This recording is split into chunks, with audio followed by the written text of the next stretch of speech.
ഭരണഘടന സംബന്ധിച്ച് ചർച്ചകൾ ഇരുസഭകളിലും പൂർത്തിയായതിന് പിന്നാലെ പാർലമെന്റ് ഇന്നും പ്രക്ഷുബ്ധമാകാൻ സാധ്യത എന്നാണ് ഡൽഹിയിൽ നിന്നും ബൽറാം നൽകുന്ന വിവരം. ഒരു രാജ്യം ഒരു തെരഞ്ഞെടുപ്പ് സംബന്ധിച്ച ബില്ല് സംയുക്ത പാർലമെന്ററി സമിതിക്ക് വിടുന്ന പ്രമേയം കേന്ദ്ര നിയമമന്ത്രി അർജുൻ റാം മേഘ്വാൾ ഇന്ന് ലോക്സഭയിൽ അവതരിപ്പിച്ചിരുന്നു. ബൽറാം നെടുങ്ങാടിയാണ് ഈ വാർത്തയുടെ കൂടുതൽ വിശദാംശങ്ങളുമായി ചേരുന്നത്. Balram, good morning. ബൽറാം, ഡൽഹിയിൽ ഇപ്പം നല്ല തണുപ്പാണെന്നറിയാം. അപ്പോൾ ആ തണുപ്പത്ത് നിന്നുകൊണ്ടാണ് പാർലമെന്റിലെ ചൂടുപിടിച്ച ചർച്ചയുടെയും ഒപ്പം തന്നെ പ്രതിപക്ഷ പ്രതിഷേധത്തിൻ്റെയൊക്കെ വാർത്ത ബൽറാം പറയാൻ പോകുന്നത്. എന്തായിരിക്കും ഇന്ന് പാർലമെന്റിലെ അവസ്ഥ? കൂടുതൽ വിശദാംശങ്ങൾ എങ്ങനെയാണ്? Good morning Pravitha and Prajin. Pravitha സൂചിപ്പിച്ച പോലെ തന്നെ കടുത്ത തണുപ്പാണ് ഡൽഹിയിൽ. കടുത്ത മൂടൽമഞ്ഞ് നിലനിൽക്കുന്നുണ്ട്. ഈ ഒരു അവസ്ഥയിലും പക്ഷേ ഡൽഹിയെ ചൂട് പിടിപ്പിക്കുന്നത് പാർലമെന്റ് തന്നെയാണ്. പാർലമെന്റിൽ ഇന്നും ചൂടേറിയ ചർച്ചകൾ, പ്രതിപക്ഷ ഭരണപക്ഷ ഏറ്റുമുട്ടൽ ഉണ്ടാകുമെന്ന് തന്നെയാണ് പ്രതീക്ഷിക്കുന്നത്. അതിനുള്ള സാഹചര്യങ്ങൾ എല്ലാം തന്നെ കഴിഞ്ഞ ദിവസങ്ങളിൽ രൂപപ്പെട്ട് കഴിഞ്ഞിരിക്കുന്നു.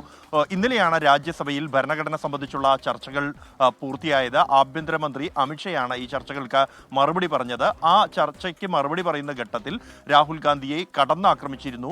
കോൺഗ്രസിനെതിരെ രൂക്ഷ വിമർശനങ്ങൾ അമിത്ഷാ ഉന്നയിച്ചിരുന്നു. ഒപ്പം തന്നെ അംബേദ്കറുമായി ബന്ധപ്പെട്ട് അദ്ദേഹം നടത്തിയ ഒരു പരാമർശം, അത് ഒരു പ്രധാന വിഷയമായി ഉയർത്തിക്കൊണ്ടുവരാനുള്ള നീക്കത്തിലാണ് കോൺഗ്രസ് ഉള്ളത്.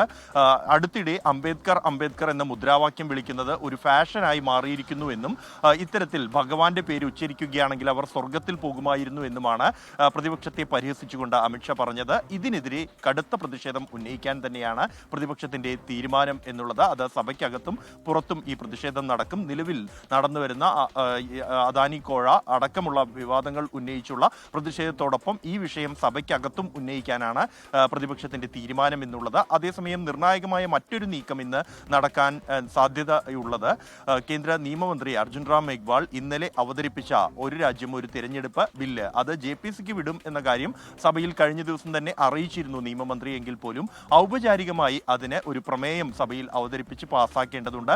ആ നടപടി ഇന്ന് ഉണ്ടായേക്കുമെന്നാണ് സൂചന. 31 അംഗങ്ങളായിരിക്കും ഈ സമിതിയിൽ ഉണ്ടാകുക എന്നാണ് നിലവിൽ ലഭ്യമാകുന്ന വിവരം. ഒപ്പം തന്നെ 3 മാസത്തെ കാലാവധിയായിരിക്കും ഈ സമിതിക്ക് ആദ്യഘട്ടത്തിൽ എന്തായാലും നൽകുക. പിന്നീട് സമയം ആവശ്യമാണെങ്കിൽ നീട്ടി നൽകുക എന്നുള്ളതാണ് സർക്കാർ ഈ ഘട്ടത്തിൽ ആലോചിക്കുന്നത്. BJPയുടെ മുതിർന്ന അംഗങ്ങൾ തന്നെ ഈ സമിതിയുടെ ഭാഗമായി ഉണ്ടാകുമെന്ന സൂചനയും ലഭിക്കുന്നുണ്ട്. സമിതിയെക്കുറിച്ച് പ്രാഥമിക ധാരണയായ ശേഷം മാത്രം ഇത് ഔപചാരികമായി പ്രമേയം അവതരിപ്പിക്കാമെന്ന തീരുമാനത്തിലായിരുന്നു BJP നേതൃത്വമുള്ളത്. നിലവിലിപ്പോൾ ഇക്കാര്യത്തിൽ തീരുമാനമായി എന്ന സൂചനയാണ് ലഭിക്കുന്നത്. അതുകൊണ്ട് ഇന്ന് തന്നെ പ്രമേയം അവതരിപ്പിച്ചേക്കും. മറ്റ് വിഷയങ്ങൾക്കൊപ്പം തന്നെ ഈ വിഷയവും ഉയർന്നു വരാനുള്ള സാധ്യതയും നിലനിൽക്കുന്നുണ്ട്. ഒപ്പം കഴിഞ്ഞ ദിവസം ലോക്സഭയിൽ പാസാക്കിയ ഈ ദുരന്ത നിവാരണ ബില്ല് ഇന്ന് രാജ്യസഭയിലേക്ക് എത്തുകയാണ്. ആഭ്യന്തരമന്ത്രി അമിത്ഷാ അവതരിപ്പിക്കുമെന്നാണ് ബില്ല് ലിസ്റ്റ് ചെയ്തിരിക്കുന്നത്. പ്രവിത, പ്രജി. ബൽറാം നെടുങ്ങാടിയാണ് വിശദാംശങ്ങൾ നൽകിയത് ഡൽഹിയിൽ നിന്നും.